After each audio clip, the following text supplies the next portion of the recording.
Zoti Meta është arrestuar në 21 tetor të vitit 2024.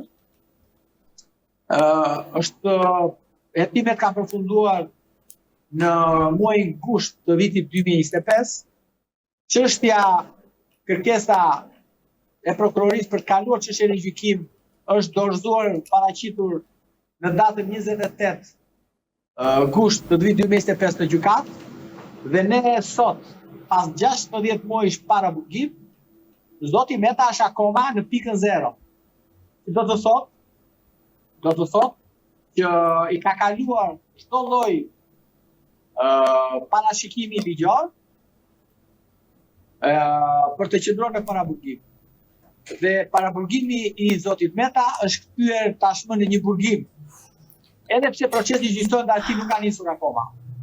Ne kemi bërë disa herë kërkesa për ta zvendësuar masën e Zotit Meta, për t'i dhënë një masë tjetër sigurie, siç janë ato arrestet në shtëpi apo detyrim paraqitje, garanci pasurore kështu me radhë, por nuk janë pranuar nga gjykata. Zoti Meta sot është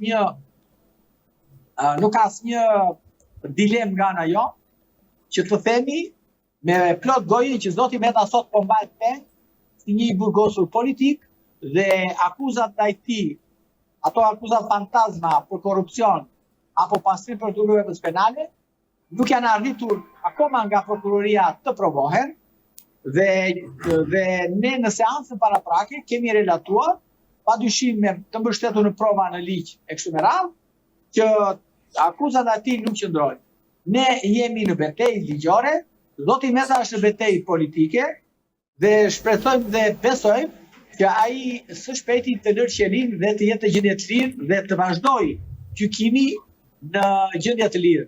Kështu që Zoti Meta ndodhet në këtë moment procedural, ku jemi akoma në seancën paraprake, që sipas kodit procedurës është një seancë për vlerësimin e provave, mënyrën e administrimit të tyre, ligjshmërinë e veprimeve të prokurorisë, por akoma çështja nuk ka kaluar në themel.